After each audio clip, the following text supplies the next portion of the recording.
Now, Silicon Beach, Australia, we are a non-for-profit organization, and as a lot of our pitchers here and our founders, we are pre-revenue. And all of this, what we're doing here for the community, for our startup founders, would not be possible without the support of not just our many volunteers that we have, but also our sponsors that are supporting our mission and vision on a daily basis with their contribution to the community.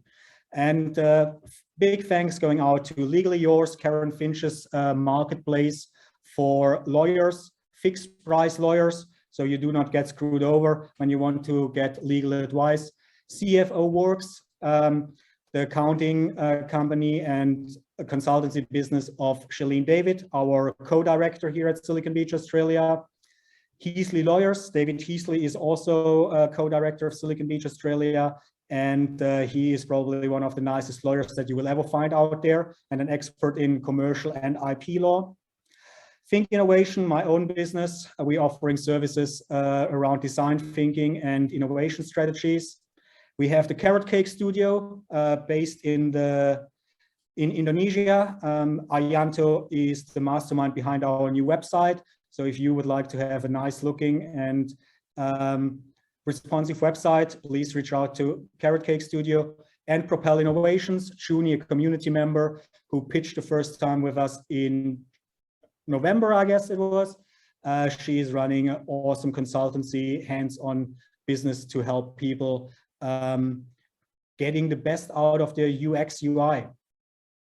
Thanks to all of them. And if any of you would like to come on board as a sponsor or just as a community member, community volunteer, please feel free to reach out at any time. I will post our links later on in the chat. Thanks a lot. Now, the second most important people tonight, our judges. We have Helen Allard from ClearPoint Legal joining us today. Helen Allard is the director of ClearPoint Legal and a generalist lawyer with particular interest in privacy and technology, who is currently completing her master's in intellectual property law. Helen has spent the last 10 years working with a large variety of clients to find the best legal solutions that align with their strategy and values. Helen, please unmute yourself and say hi and tell us what prize did you bring with you for one of our winners. Hey everyone. Actually, this is my first time ever judging an event, so be gentle, and my first Silicon Beach event in a long time. So the prize I'm offering tonight is a bit of a legal health check. So it could really be anything. So some advice on key risks from your idea or business, or, you know, just some strategic legal advice on, you know, on any issues you might have, commercial, employment. I am really a generalist, so throw any questions at me.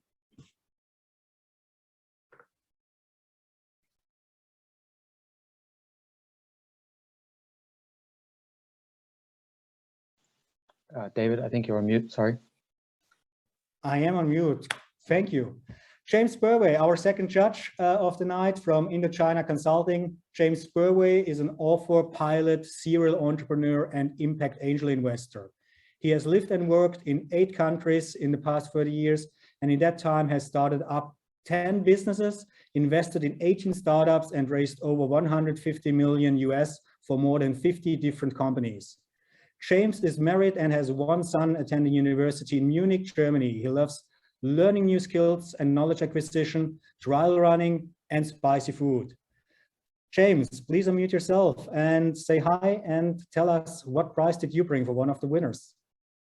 I think I get a prize for being the oldest dude in the room anyway, so you know, I'll take that with me. But apart from that, what I'd like to give is 2 things that I've noticed a lot of founders miss out on at the very start.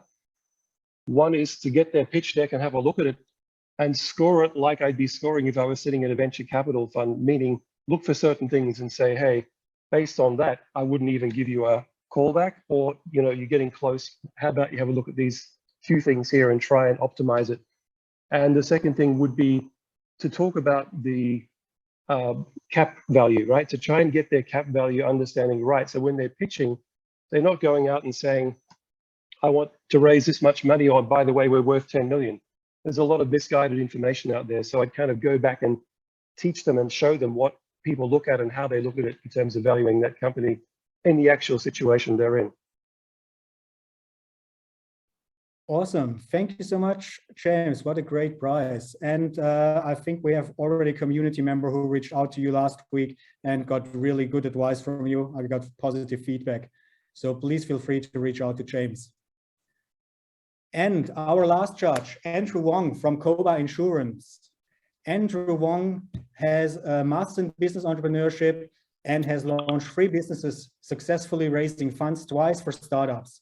In 2015, Andrew moved his family to San Francisco to be in the heart of the high-growth tech startups and raised seed funds for a food logistics startup while finding the solution and inspiration for Coba Insurance. Recently voted by Business Insider as one of the top 10 Australian insurtech companies, Coba raised just under 2 million in 2021 and launched in market in Australia last November. Please, James, Andrew, please unmute yourself and tell us about your prize, and probably tell us about the partnership that we have with Silicon Beach. Sure. Thank you, everyone. Coba Insurance is a brand new car insurance company. We offer a slightly different model. Everything is data driven. So we charge people, instead of charging people for an annual premium, we charge them a small flat fee up front to cover your car while it's parked. And then we have this really cool device where we connect to your car and charge you literally on a per kilometer basis, right? So if you don't use your car during the month, then you don't get a bill. So we've kind of struck up a bit of a partnership with Silicon Beach to effectively offer every member a discount at Coba. And so I've just dropped in a promo code, which is the SB001 for everyone. Every member who purchases with that promo code gets 500 free kilometers, which means you effectively don't have to pay for insurance for the first 2 months or 3 months if you're driving. And then for the winner, what we are offering today is 2,000 free kilometers if you join, and then effectively means you're not paying for even more months. And so we're excited to listen to the pitches today. For many of you, I've sat in your seat many times and understand the pain, the joy, the excitement that you go through, and excited to see what you guys can do and listen and give some feedback. Awesome. Thank you so much, Andrew. Such a joy to have you here, and we're looking forward to a successful partnership over the next 12 months. But now, let's get the party started. Let's start with the pitching. A little bit to the format, how the whole thing will be run for those that are new to the virtual pitch night. Each pitcher will have 90 seconds to pitch, and we will sound a bell, hopefully. Jeanette, do we have a bell? We will let you know when 90 seconds are over. We are gentle on you. And after 90 seconds, we will ask you to wind up and hand over the mic to the judges to give you feedback, ask questions, learn more about your startup, and yeah, give you some hints what's probably missing in your pitch yet.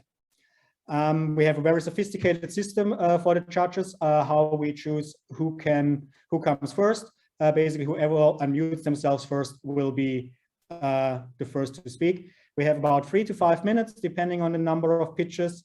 Yeah, let's get started. And our first pitcher for the night is Evannah Jayne from Terran Industries. Evannah, I saw you in the audience. There you are. And we are ready to go whenever you are. Thank you, and thank you for calling me out. So my name is Evannah Jayne. My company is Terran Industries, and we are tackling the problem of climate change by showing every CEO how to make their supply chain sustainable. Our mission is to provide alternatives to single-use items. We are going to achieve this by creating and updating an extensive database of certified sustainable suppliers and matching these to specific client needs. Our business model is B2B. We have solutions for SME, corporate, and government clients. We have a pipeline of initial clients and are now raising a seed round of US $750,000 and would love to meet strategic angel and corporate and venture capital investors. Thank you. You have 45 more seconds, sorry. I'll go for 45 minutes. I'll keep going. Okay. I was going for the short and sweet angle, but okay. we currently have a Shall we hand over to the judges? Go hand over. I'll answer any questions. Hey, Evannah, what's your revenue model? Currently, we are pre-revenue. Oh, sorry. Did you mean like currently or like what our business model is? How are you going to make money? Yeah. So we have 3 sources of income. We have a series of subscription packages available suited to each client, so tailored to their needs. We also work on an hourly consultation basis. Additionally, we also have a percentage of the total invoice that we set them up with for the new green products and services.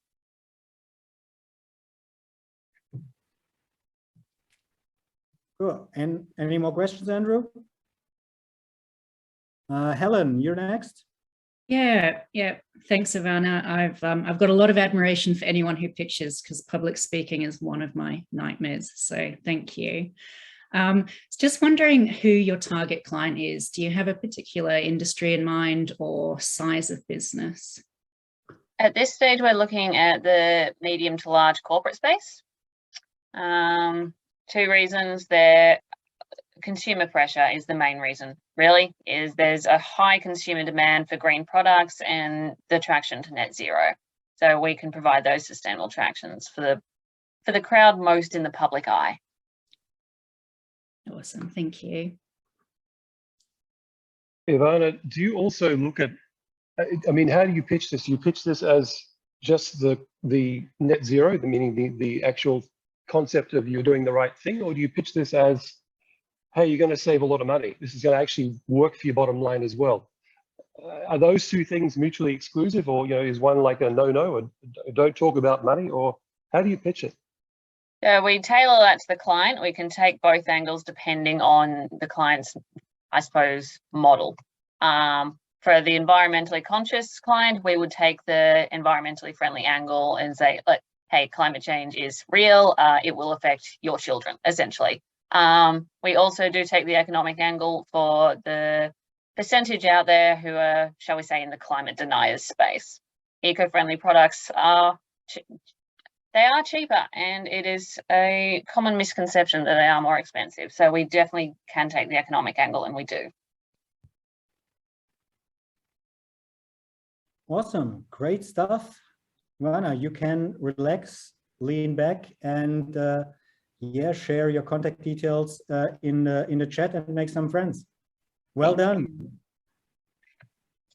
And next one, we have Ken Laing from the Future Wellness Group. Thanks, David.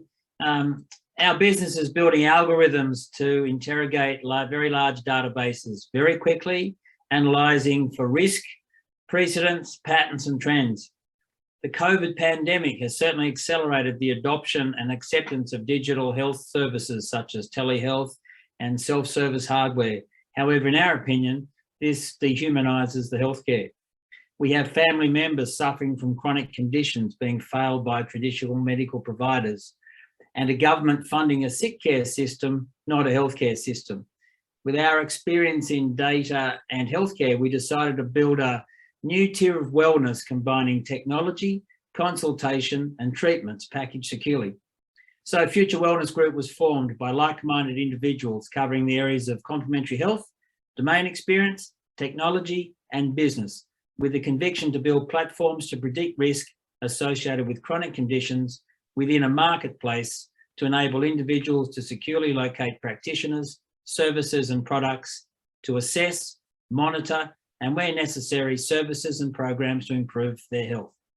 The starting point, ready for market, is type 2 check, predicting type 2 diabetes, channel marketed through complementary health practitioners.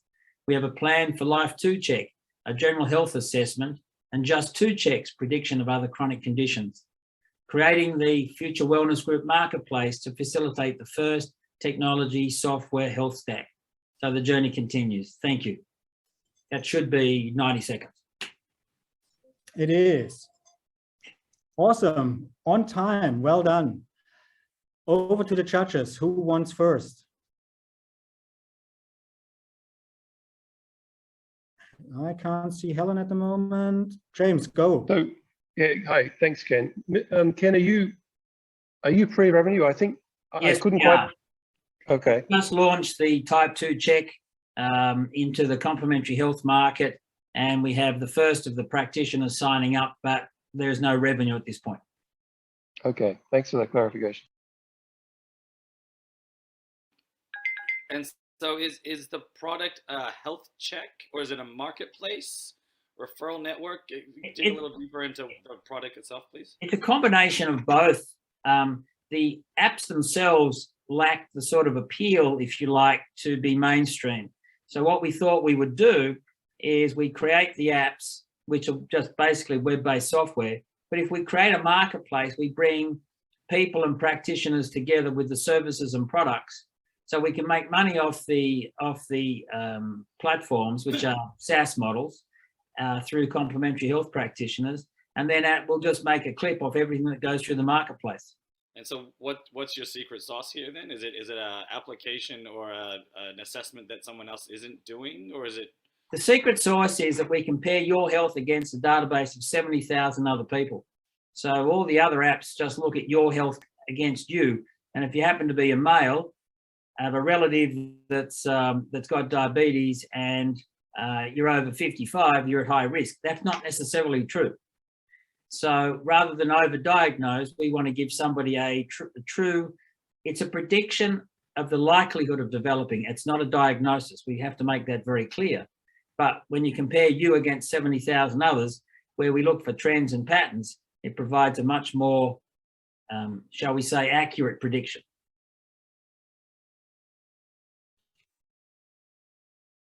Evidence of that is more accurate? In this space, the evidence is we have to build the evidence, but we've been using these algorithms for the last 15 years. We used the algorithms, or a version of them, in the Tour de France back in 2017. And that was when the event was first televised live for the entire time.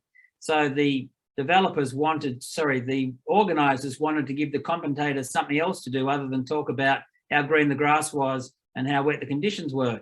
So we analysed the peloton, and we started to predict who would break away, who would do this, who would win, and so forth. And we were right about 87% of the time, which is what we did in sport as well. So the algorithms are pretty proven. Awesome. Helen, do you have a question? Yeah, I guess whenever we're talking about health data, I know it's always, something that insurers are interested in. Do you see any market there for the product as well in terms of, licensing or selling your? Very, very much so. funding? The next product we're going to produce is called Life 2 Check, which is a general health assessment. And we intend to produce what we call a personal health index. And over time, insurance companies and health funds will look at, like the Americans are doing now, at your personal health index as to how healthy you are compared to the rest of the population. And so the grand plan is to be the default index. So people can say, well, I've got a Future Wellness Group index of 62.8, which means I should get cheaper insurance. So I know I've dealt with insurance companies for many years in pain management, and they weren't the first movers, if you like. So we need to demonstrate it. So that's why we're not banking on the insurance companies or health companies actually ever doing anything for a couple of years. But it certainly is on the radar and on the roadmap. Cool. Well done, Ken. You are released. I think you have to head off. Well, not quite yet, but because I'd like to hang around for a while, but I will have to go. But thank you so much, David. You're most welcome. And we go to our next pitcher, which is Claire Shears from Airbabble. Airbabble? Claire. I actually have I actually have two startups that I was going to pitch today. Do you mind if I do the other one first? Do the other one first. We will have Yeah. you towards the end of the event for the second one. I might circle back a little bit later. I thought if I started early, yeah, you can. I thought if I went at the start, you could have a break in between so you don't get sick of me. Whenever Okay, you're I'll ready. start with. All right, I'll start with my first one. It's called Zebrahood. So, hi everyone, my name is Claire. I'm a former lawyer and the founder of Zebrahood, a free app I've built myself that provides neighbourhood walking itineraries. The idea for this app came to me when I lived in London and regularly travelled to different cities on weekends. I spent a lot of time researching these trips by trawling through long blogs on Appetizer and then painstakingly starring each of these places in Google Maps and cobbling together a rough itinerary. Maybe you've done something like this as well. Have you ever thought to yourself, there must be a better way? I also see this issue play out in reverse in my own city of Brisbane. Tourists who come here often spend all of their time in the CBD, wandering around King George Square, City Hall, Old Government House and St Stephen's Cathedral, and then leave Brisbane thinking it's boring. Now, there is nothing wrong with any of those places, but as a local, I know that these sites do not represent the best of Brisbane. I also know that most of the cool, fun and interesting stuff in Brisbane is actually in the neighbourhoods. And I think the same thing could probably be said for Sydney and Melbourne. But what do tourists do if they don't know a local who can tell them this? Why isn't there a place where this information can be collected and collated to help travellers see the best of a place through the eyes of a local? And this is what Zebrahood does. We've leveraged platforms such as Airtasker and asked locals across Australia and beyond to design an itinerary that perfectly captures a day in their neighbourhood from start to finish, including a walking route. We've also embedded key information such as opening hours, menus, and booking links, so you have everything you need all in one place. My ask today, I'm not looking for investors currently as I'm bootstrapping and built everything myself, but I am looking for assistance with broadening my marketing campaign. So if there's anyone out there who has contacts in media, travel, journalism, anything along those lines, I would love an introduction. And also if you are in any of the cities currently on Zebrahood, check it out and tell me what you think. Awesome. Thank you, Claire. Great pitch. Thank you. Over to the judges. Helen, you unmuted first. I was quick on the trigger button this time. Thanks, Claire. Do you have any users on the app at the moment? And I guess if so, how many have you got? And are you getting a lot of feedback from them, I guess, to inform the next stage? Yeah, so I've got over 150 users. I'm available on iOS and Android, so I check daily to see where we're at, and there's about between 70 and 80 on both. So that's good news. And I get feedback quite often. I'm using micro influencers at the moment to get the word out, and they do a lot of like reels and carousels from walks that they do. And I get incredible feedback in the comments section for people saying, this is amazing, like, I've got to check this out. That's so great to use.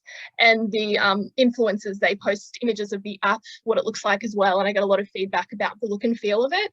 I built it myself with no UI background. And just did my best, but I've had feedback that it's very clean looking and simple. And I think because I don't have a technical background, it's simple out of necessity, but it's actually worked for me because it doesn't have any clutter or unnecessary features or buttons just yet. I think that the feedback as well, I think, is just to add more walks and more cities. So I currently have 70 walks, sorry, not 80, 70 across 8 cities. And I'm just trying to like get more together, I suppose, and really build out the city so that you can look at a map and kind of hover over like a jigsaw puzzle almost, and hover over the city and just see where you want to go. So very cool. I too myself have done a lot of walking tours and traveling, and so I can appreciate what you're doing here. So tell me a little bit about your revenue model, how you plan to make money, and how big you think the market is that you're tackling. Yeah, sure. So I'm looking at a freemium model. So free with ads for probably half the users, and then the other half I will look at a revenue model. That's not active currently as I'm still building up the user base and getting feedback, but I think I would pitch it with a low monthly fee to access unlimited walks, and then the free model you might have a cap of something like 5 walks a month or something like that. But I'm still exploring options, so I guess I'll just have to see how it pans out and whether or not that's feasible. Luckily, my overheads are very low with this. I've used no code. And so in that respect, given the low overheads, it's easier to kind of try different things. And how big do you think the market is? Like, how many people want this service? Well, I think it's not just for travelers, right? It can be for locals as well. I think people get complacent in their own city. I know people in Brisbane who have never been to some of the suburbs I talk about. So you don't need to travel abroad. And I think with COVID, people are more and more interested in exploring their own backyard. I don't think there's really a limit. I think there's people who have young kids who want to get out and do things on weekends. I think there are travelers visiting Australia for things like the Olympics coming up, for instance, and just generally traveling to cities and wanting to see a little bit more than what the traditional guides will tell you about. Like Lonely Planet is kind of that old model of, you know, go look at City Hall and do these things. They don't really explore the neighborhoods. So I think the market's quite big in that respect. I haven't counted, but I think it could apply to almost anyone. Yeah, just as a piece of feedback in your classic pitch, people generally want a number. Right? Yeah, okay. So sizing up the market, going, the number of people is this big, the amount of money they spend on fitness is X, the amount of money they spend on tourism is Y. Therefore, we think we can grow to $150 billion, whatever the number is. Yeah, sure. Okay, cool. Yeah, sure. Thank you. Awesome. James, do you have a quick one? Only in so much as you're crazy. You mean 2 startups? Like, okay, do you have another founder? No. Okay. Well, you know, I'm going to see 3 of you or 4 of you. Like, that's how many there's going to be to run those 2 startups in the future. But anyway, good on you. Great guts. Thank you. Yeah, I agree. I will start hiring as soon as there's revenue, probably. But for now, I'm just managing it and using freelancers. But yeah, that won't sustain me forever, obviously. Awesome. I would like to tell you that you can relax now, but you will be on in 15 to 20 minutes again. Looking forward to that. And next one, we have Anastasha. Anastasha, please unmute yourself. Hi. And whenever you're ready, we're starting the clock for you. Wonderful. Thank you so much. My name is Anastasha Renaud, and with 2 more co-founders, we started Edit on the Spot. Edit on the Spot is an AI-driven tech startup for video content creators. Our goal is to help content creators to eliminate traditional costs and complexities of video editing with done-for-you, remote, real-time editing through our streaming platform. Our ideal clients are vloggers, influencers, podcasters, coaches, consultants. And a serviceable, obtainable market is 25 video content creators a day out of 650 million daily users of such platforms as Zoom, Teams, Google Meets, Facebook, YouTube, and so on. Our go-to-market strategy is through integration with video conferencing and live streaming platforms, as well as with virtual event platforms. Imagine just after you finish a Zoom conference like this, or you recorded your video, it would magically appear all edited for you. And it is more than editing tools. Edit on the Spot is in its beta testing phase to reach product market fit with over 70 clients tested and gave reviews. And we are now raising money to launch our first product, Zoom integration, offering free top and tail editing. Awesome. On time. Perfect. To the judges, who wants to go first? James, Helen, or Andrew? I can jump first. It was really just a question about the product, Anastasia's editing tool rather than an automated editing tool when you're talking about a Zoom integration. You would like to learn about Zoom integration? No, it was really more around, so if I had, you know, my content on Zoom Zoom, would I then use your tool to case of it? So like an AI automating the content for me? Yes, essentially, yes. So it's an integration for a Zoom marketplace. So Zoom has allowed the same as Google allows to put your apps there and your integrations. So in a conference like this, you would click record, and it records to our platform where it gets automatically edited. After you finish recording, you will receive email, your video is ready. You can go download or make adjustments at your branding, request some changes and download it. So basically it eases off the post-production. Yep. So how do you plan to distribute it once you? So first of all, I think it's great idea. Very topical. I think you found the right market around influencers and video content, things like that. How do you distribute it? How do you distribute it? Okay, so our first entry to the market is through Zoom integrations, where we're going to target Zoom users. Second integration is going to be with Google, targeting also and placing our integration onto Google Marketplace, which has good apps are downloaded like 10 millions of times. So it's a great marketplace. So we'll integrate it with Drive and Google Meets.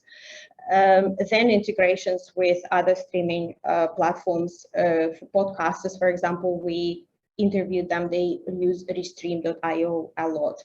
That's B2C2B model, and our B2B model is integrating with live events and virtual events and hybrid events platforms. We already having in communication with events.com and betacast.io. So those platforms that offer virtual and hybrid events. And how far along are you guys on your build plan? Like, are you ready to go to market straight away? Are you in market now? Yes, we are in beta test. We are ready to go onto the market with the first integration and onboard 1,000 users, move them into paid with our freemium, and then move them into our paid subscribers. In the meantime, building out this other integrations. So there's 3 people that are working on it right now. Myself as looking after the business. We have CTO who's got 19 years of experience in senior web development and IT and building out platforms, and our chief product officer, he's got over 15 years experience in live streaming video production, and also is looking over AI development. And the rest we're using companies and hired people. So we're raising money to launch our first product. Right, and Anastasia, just quickly on that. So what's your monthly burn rate at the moment, and how much runway do you have left before you go to be mission critical in terms of this new money? We are bootstrapping right now, basically financing it ourselves. We have raised $25,000 from friends and family to create the first AI algorithm. With us working full time, it's burning rate about 30,000 with full on development process, 30,000 a month. Awesome. Thank you so much for that. And you can relax now. Great pitch, great answers to the questions. And next up is Kyle with Memo Rehab. Kyle, whenever you're ready, please unmute yourself and get started. We start the clock whenever you go. I can't hear you, Kyle.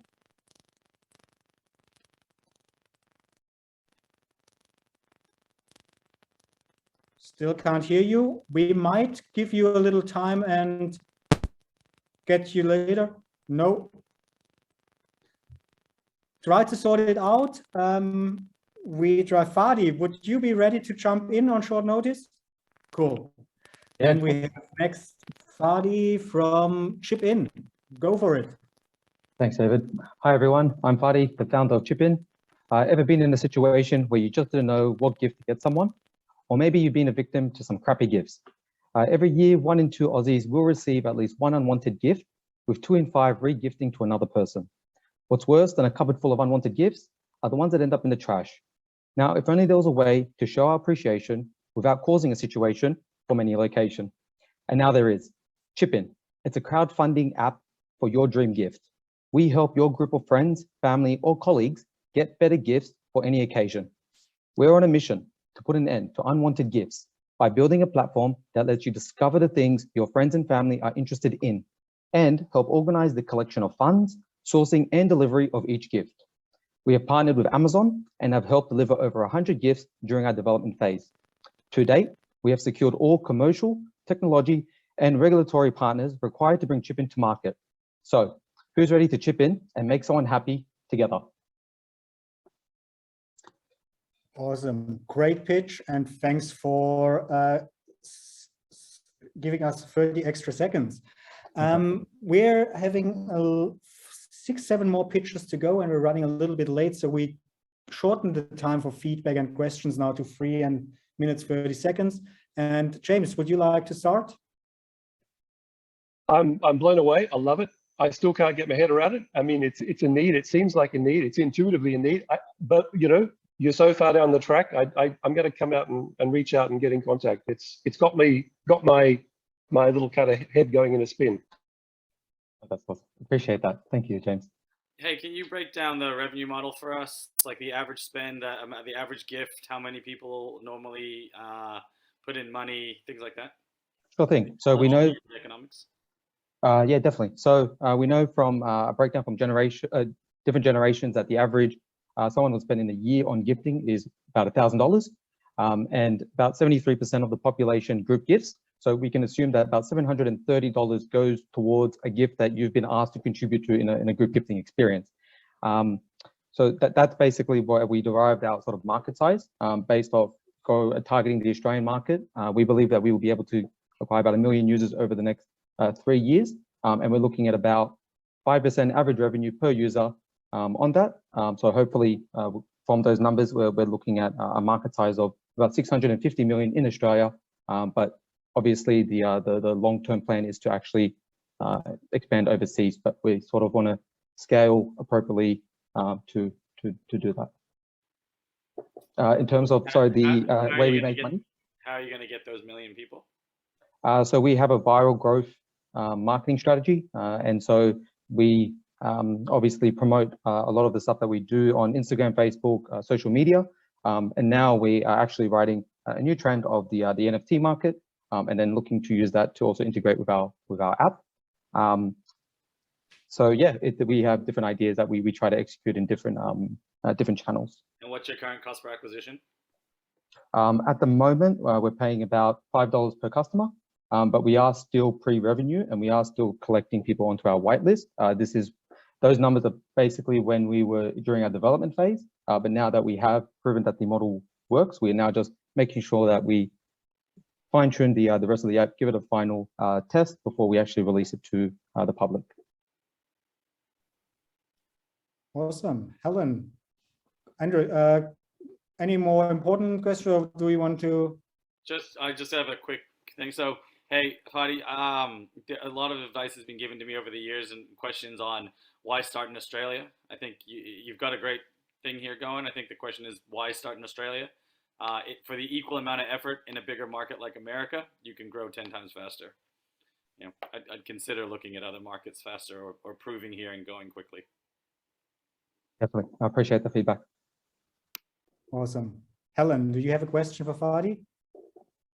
I guess I'll make it a quick one. And I agree with James. I think it's a great idea. As someone who's never got married, I think I'd do it just for a gift registry. So this would be awesome. But is there anyone it surprises me that no one's already doing it. So is there anyone doing it overseas at all or something similar?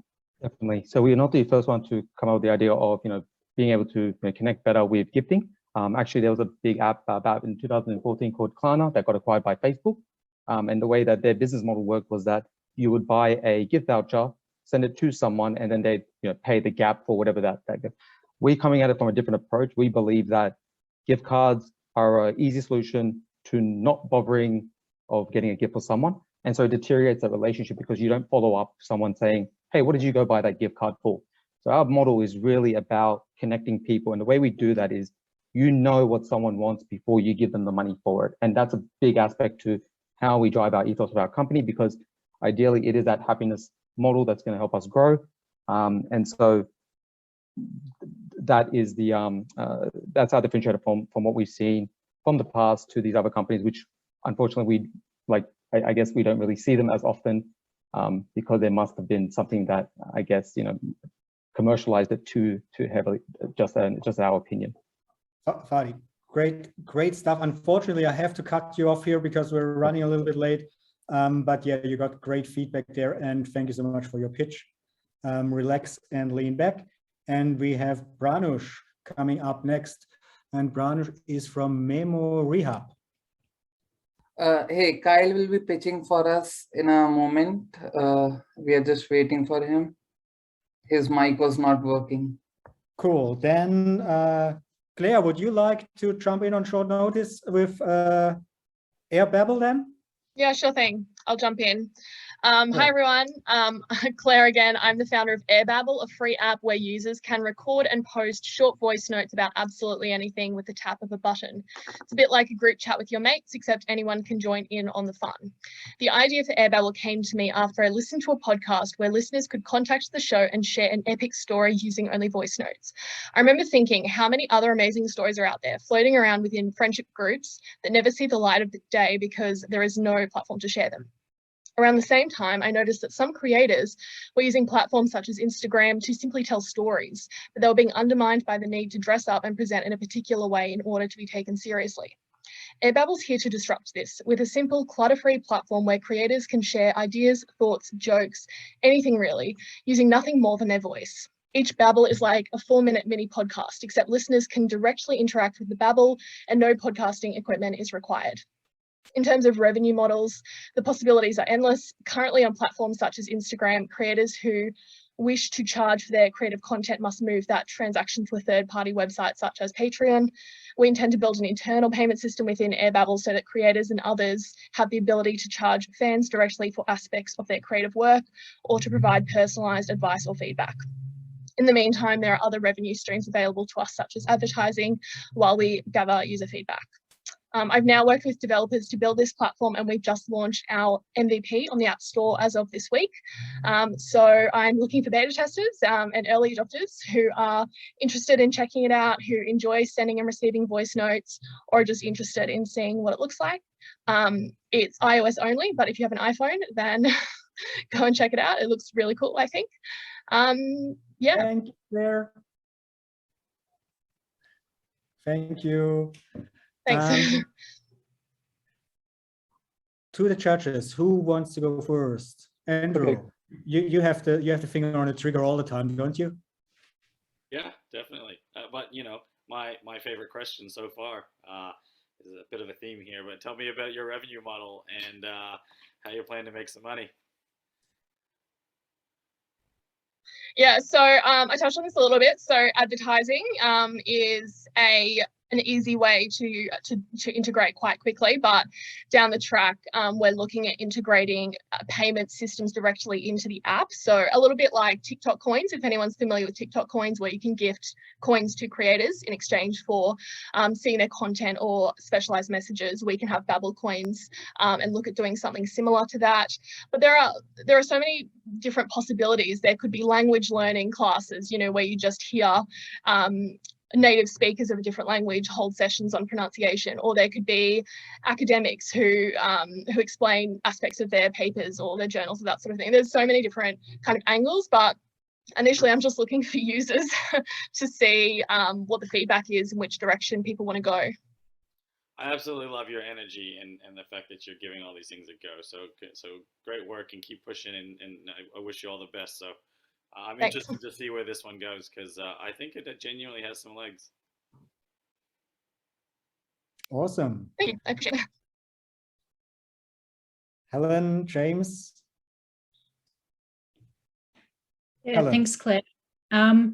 So I guess how would you differentiate Airbabble from, you know, I guess other streaming like services like TikTok and other social media platforms like Instagram? Yeah, so I guess the key thing is that it's just your voice. You know, you're not judged by how you look. You don't have to get up and present in a particular way. It democratizes your voice. I think a lot of people feel like they can't get on Instagram or TikTok and have an opinion or say something interesting because maybe they don't look a particular way. You can record a babble from absolutely anywhere. You can be in somewhere that isn't glamorous at all, and you can still put yourself out there. And I think you can garner more empathy in a way when it's just your voice, when you're talking, when you're hearing someone speak to you one-on-one. And I find this in podcasts. When you hear someone explain their story in a podcast, there's this intimacy that comes from that connection that I just don't think you have on any other platform. In terms of Clubhouse, that's one I get asked quite a bit. What's the difference?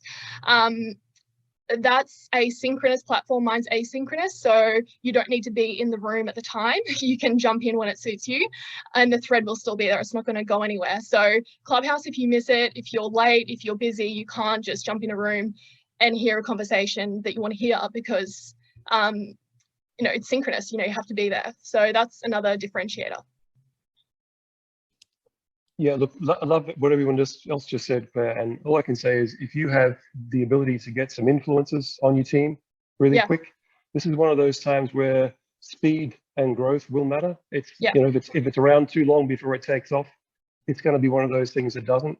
So if you can do that, if you can get people who can Gen Z and Gen X influencers with you know, huge groups already behind them.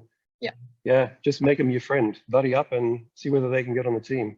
I'm literally doing that right now. I think that's a great idea. I mean, the idea came to me through podcasting. It makes sense that I reach out to similar podcasters and that podcaster and say, can we move this voicemail service to my platform for a month? And I think the 4 main podcasts I listen to, they all have voice note call-in services, leave a message and we might play it on the podcast. Well, why just play one when you can hear all of them? Maybe 100 people call in. I think it's interesting to hear all those stories. And that was kind of the void I wanted to fill initially. So absolutely, like I'll take that on board because that's exactly what I've been thinking as well. Like tell the first half of a story on a podcast and then the rest of the stories on Babble, you know, for existing listeners. I think that'll be really interesting for them. Claire, do you have advisors who have been working with you or in the industry or startup world that you're working with in the moment? I did an accelerator last year or pre-accelerator last year. I'm not sure if that's what you're getting at, but I did River City Labs last year. But currently I'm working with developers who do have product managers and they have kind of people on their team who have built companies before as kind of consultants. So I do get feedback from them, but no, I don't have like an on-call consultant or anything like that, no. Cool. There are plenty of good people here on the judging panel. Maybe you want to reach out to them and invite them to go onto your advisory board. Yeah, great. Yeah, sure. Now you're done, Claire. Great pitches. Obviously, there is some expertise from your podcasting career, how to speak to people. Well done. Relax and enjoy. Thank you. Thanks. Justin, are you with us? Are you ready to go? Justin Summersgill, I see you are here, but you're muted. There you are. Hello, how's it going? Great. Your startup is called the Cheesecake Man. Yes. So the Cheesecake Man started. I went on a trip to Norfolk Island to work for a company as a chef. I'm a chef by trade. Anyways, the job fell through, so I got stuck over in Norfolk Island and ended up making cheesecakes to pay for my trip home. And the people over at Norfolk Island called me the Cheesecake Man. So when I got back to Melbourne, I worked a few other jobs and wasn't looked after. So I decided to start making cheesecakes. And our signature dish is actually a cheesecake truffle. So these are what we call amaze balls. They're our signature dish, cheesecake truffles. They got all the elements of the cheesecake except for gelatin, blitzed up and made into bite-sized treat. They're our most popular product at the moment. We do sell whole cheesecakes and other products. But yeah, that's basically my story. And now I sublease a cafe out here in Albert Park. It helps the cafe during COVID, and it keeps our costs down. Our rents under 10%, which includes utilities as well. So it keeps our overheads quite low. And yeah, that's basically it. And what is your ask? How can we help you? Well, I am actually looking for an investor at some point because I want to buy the cafe that we're subleasing. It's currently not run to the best of its ability. Actually, I think I'm making more money than the cafe is. But yeah, so that's part of the reason I wanted to pitch this. But if anyone does want to buy some delicious amaze balls, jump onto our website, cheesecakeman.com.au, and definitely get a box. They're pretty good. We deliver across Melbourne, so. Awesome. Yeah. Judges, who does have a question for Justin? Helen.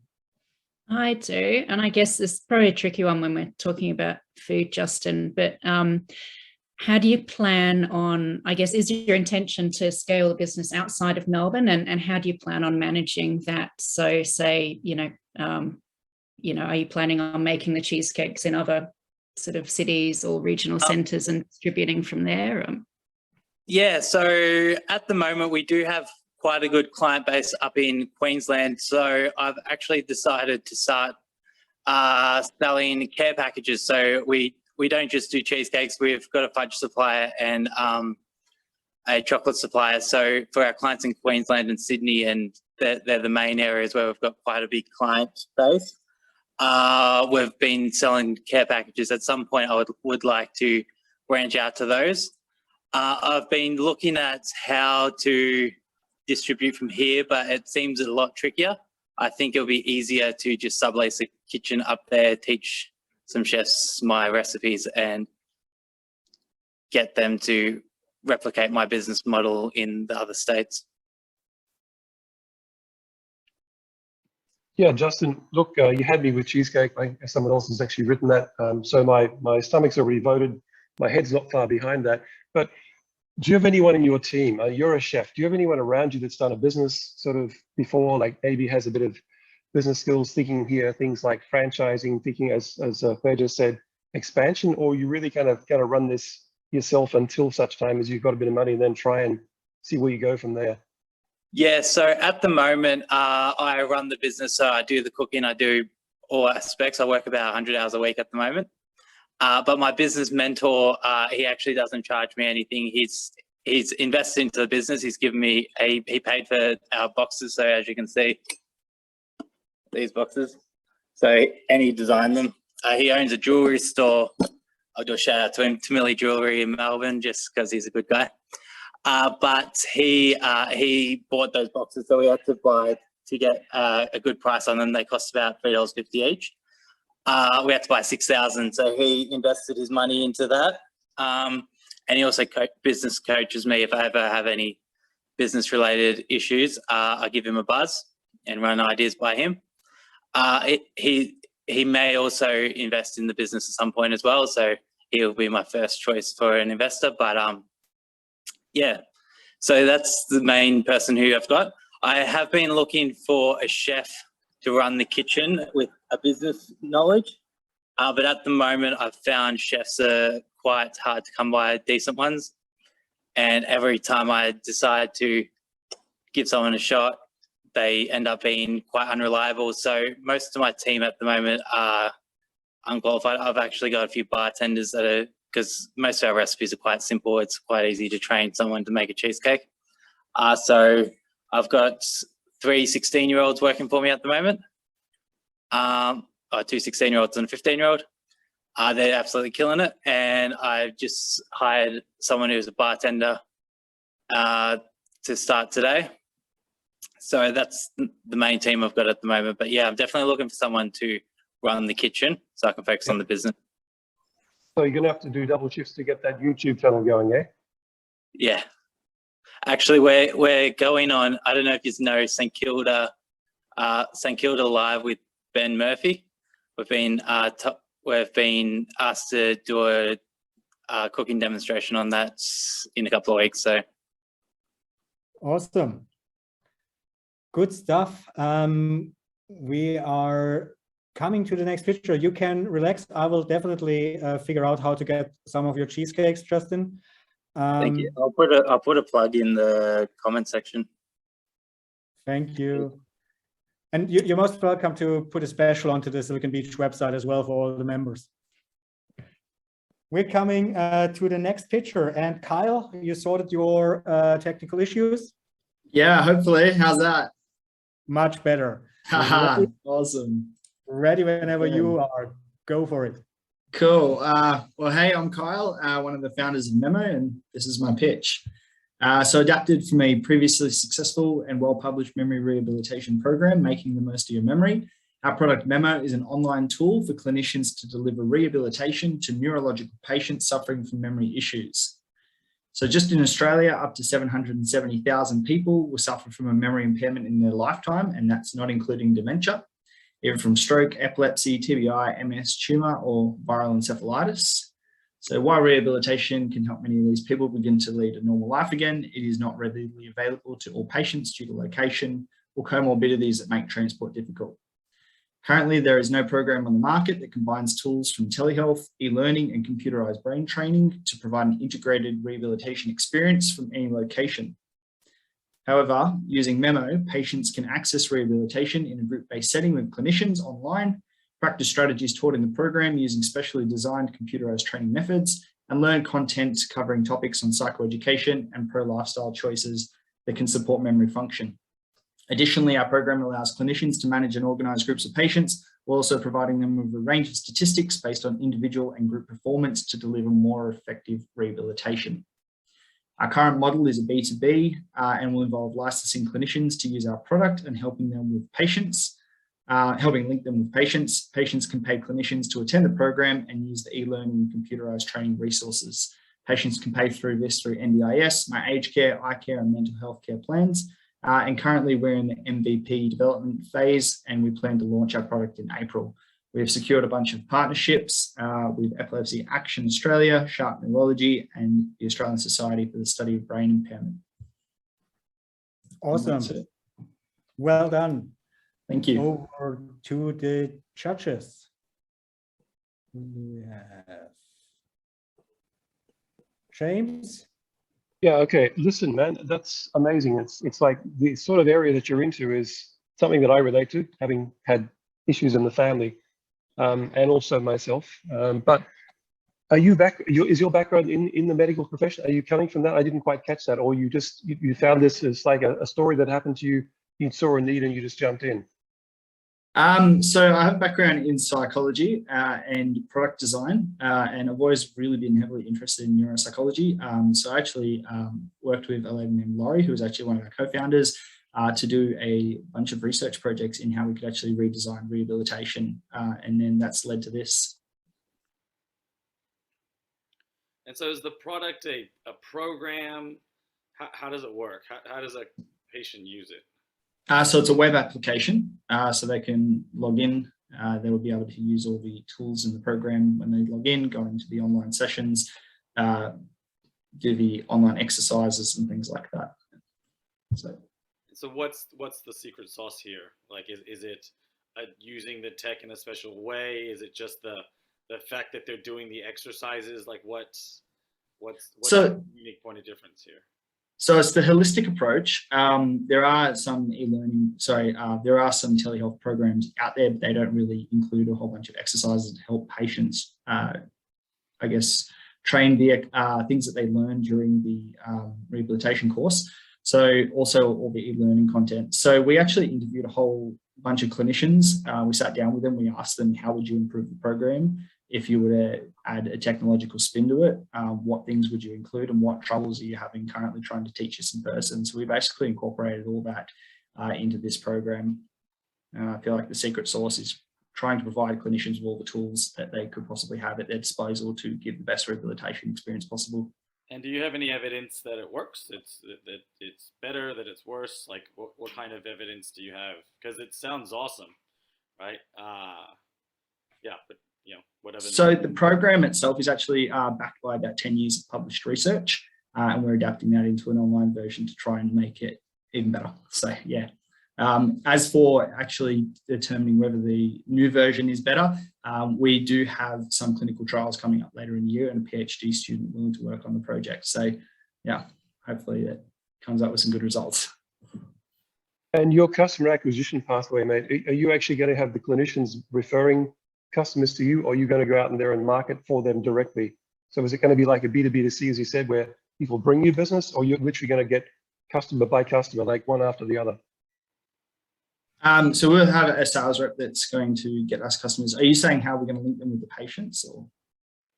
Yeah, I mean, that's a good point. Patient versus customer. I mean, getting groups of people referred you, patients referred you in large numbers. So someone has a big network and says, hey, I really want to refer those people for you for this particular thing, versus you going out and literally marketing to try and get one after the other, you know, patient after patient. So usually that should be on the clinicians to get the patients, but we do have a bunch of partnerships with organizations that have a lot of access to patients. So one of the models that we're looking at is to actually link clinicians with patients. So in that model, it might look like clinicians paying a little bit more to post their sessions online. So say it looks like they want to run the course for 6 weeks and they have the time available, let's say every Monday. And then if they post that, we will give patients access to that board, and then they can basically sign up for the clinicians courses. That is one model we're looking at. But the other, well, I mean, the main idea would be that the clinicians are actually, and hospitals are actually finding the patients themselves. Cool. We're running. Just a quick last question. What are you asking for, and what are you going to spend the money on? About 500,000, and we're looking for developers to improve the product and take it overseas. So, yeah. Awesome. Well done. And good on sorting out the tech issues as well. Cool, thanks. Good stuff. And we come to our last, I think. Michael, you're up next. Steven Saad, I can't see you in the room. If you're here, please shoot me a message. Then we will sneak you in. But now, Michael, it's your turn. We can't hear you.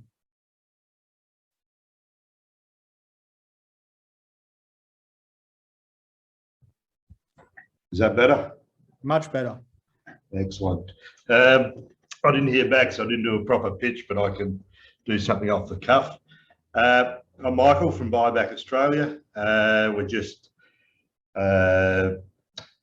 almost ready to launch our MVP. We've got an app that's designed to help people shop Australian. So when you go to a supermarket, the hardware store, the bottle shop, you just scan the barcode. We tell you, is that product containing any Australian content? What is the country of origin? And more importantly, what is the country of ownership? And in the near future, a traffic light system for whether the companies like Paul's Milk that only pay 20 cents tax for every $100 they bring in, which is pretty poor. So, but where our app's unique is our database analyzes what type of product you're scanning, and if it's not Australian owned, we reverse search our database and display the brands of Australian owned equivalents to that product. If you click on that brand, it'll tell you what supermarket has that product and where you should be shopping. If you're shopping at Coles and Woolworths, they don't have a great lot of Australian owned products. So we're sort of guiding shoppers to find Australian owned products, support Australian owned business, and end up with more tax in our pools for roads and schools and all the things that are good for Australia. We've got a software as a service / subscription model for suppliers and retailers to contribute. We've got a whole lot of other streams. We've got a plan for a big loyalty platform, which will bring in good funds. Our data, where there's untold value in that. I don't need to. What are you asking for, Michael? What's your ask? Well, at the moment, we're looking for, we've raised 100,000. I've bootstrapped up until December. We've raised a bit of money. We need another 200,000 to get us to our next big step, which is we're going to do an equity crowdfunding through Virtual to raise significant funds and launch our app, formally our loyalty platform, and a whole lot of other stuff. So, and that'll be a 7-figure raise. We've just got to work out what the first number is going to be. So that's what we're after. But at the moment, I'm looking for around 200,000 of investment, which I've got team of 6 now working on the app, the back end, the website, the database. Do you want some feedback from our judges? Yeah. Go. Judges, who wants to go first? I can jump in first. Thanks, Michael. And I definitely think, you know, that there's obviously been a big push for buying local and buying Australian in the last couple of years. In terms of verifying whether products contain Australian, you know, sort of,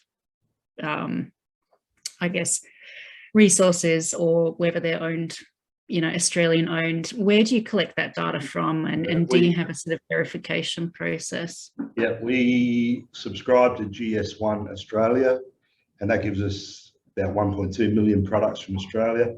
We also subscribe to GS1 US, where we've got these 850,000 companies worldwide that are registered for barcodes. We've got 31 million products that come from America and 101 million that are funneled from all the other countries into there. So we are trying to use formal data sources. Australian companies do not they get their barcodes, but they don't use the trusted data and product sharing. So we've got systems which will dynamically do data creation. We're building a contributor network where people, that basic users, can tick a button, watch a little 5-minute video and start contributing and get credits and recognition and badges, sort of gamification of building a network of trusted people. When they contribute, their data doesn't go live until another contributor, like if they take a photo of a product that we've got to use temporarily, another contributor's, you know, will be presented, you know, is this a fair representation? Yes. And then the next person, you know, when we got 2 people to back up and go, yeah, that, you know, is it a, you know, rude picture or someone having a joke? You know, if you do anything wrong, you get kicked off the system and don't get to do that again. So we've got formal data sources, but we've also realised that there's holes in our data, but we want to get contributors on board as well. So we've got a whole network that we're going to build, and I think it'll be something that will grab some traction fairly quickly. Awesome. Great stuff. Michael, how many times have you pitched with us over the last 2 years? Well, I've told you what I'm doing, but I've got sick of telling people what I'm doing. So we've got literally tomorrow at about 3 o'clock, my developer is doing a handover of our MVP, which is now using dynamic data of our data. And over the next week or 2, that'll develop rapidly. And we're going to aim to, by the end of this month, put it onto the App Store and not tell anyone, and just let people who find it share it, because we don't want it to go stupid and crash, but we want to start putting a load on the system and start getting it out there. We're not going to be telling people for much longer. We're going to be showing them. Great stuff. Best luck with that. And it's a wrap for today with the pictures. We're done. Got through. I'm a little bit behind, but we won't tell Karen this time around. What happens now is we will send every one of you together with some people in the audience in breakout rooms. Today we only have 10 minutes. Use the time properly, ask the founders questions, ask if you're not a founder yet, find out how they got started, how you can become a startup founder. And yeah, we will see you all back for the announcement of the winners in about 10 minutes. Good stuff. How was the breakout rooms? It was a little bit shorter than usual. So I hope everyone had some fun in there. We're waiting for another 30 seconds and then everyone should be back here. Carl, what happened in your breakout room? You're muted? Yeah, we just had a little chat about some of our businesses, what we're doing, kind of funding we've been looking for and what we've been doing with it. So yeah, pretty interesting. We weren't really sure what to do, so just kind of had a chat. Good stuff. Cool. Everyone's back now. Hello and welcome back to the announcement of the winners for our March pitch night, virtual pitch night here at Silicon Beach. How are we going to do that? I will just hand it over to our judges to announce their winner. And yeah, we'll take it from there. Let's get started with James. James, would you like to unmute yourself and tell us who is going to get your prize? Yeah, look, I was going to go 10 ways, but I'm going to go at least 2 ways. So I want to give it to Kyle and Fadi. Both get the same package. Awesome, thank you. Awesome, yeah, thanks, appreciate it. Excellent. Our judges are in a generous mood today. We hand over to Helen. Helen, who are your winners? Oh. So my winners, and like James, I had trouble choosing. So Claire with Airbabble and Fadi again for chip in. Awesome, thank you so much. Thank you. That's great. I appreciate it. Fadi, you're nailing it today. Well done. And last but not least, Andrew Wong from Koba Insurance.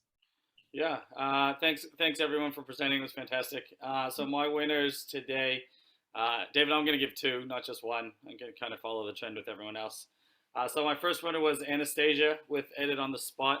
I think the AI-based video content and editing thing has huge legs in this current kind of social media world. I think you're definitely onto something that can grow pretty well and astronomically, as all investors are looking for.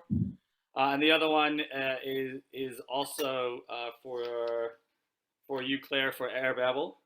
I just think your energy is fantastic. Your drive and your desire to solve problems is awesome. So ours does come with a little bit of caveat. So if you ever want to buy car insurance, we are more than happy to offer it to everyone. But you know, if you happen to be so lucky to, or if we are so lucky to buy car insurance, we'd love to give you 2,000 free kilometers in our insurance product, which inherently covers you for about half your year. Awesome. Great stuff. Awesome. Thank you so much. Thank you. Congrats to all the winners. Thank you all for pitching. Great pitches today. We're very happy to have you all being part of our community.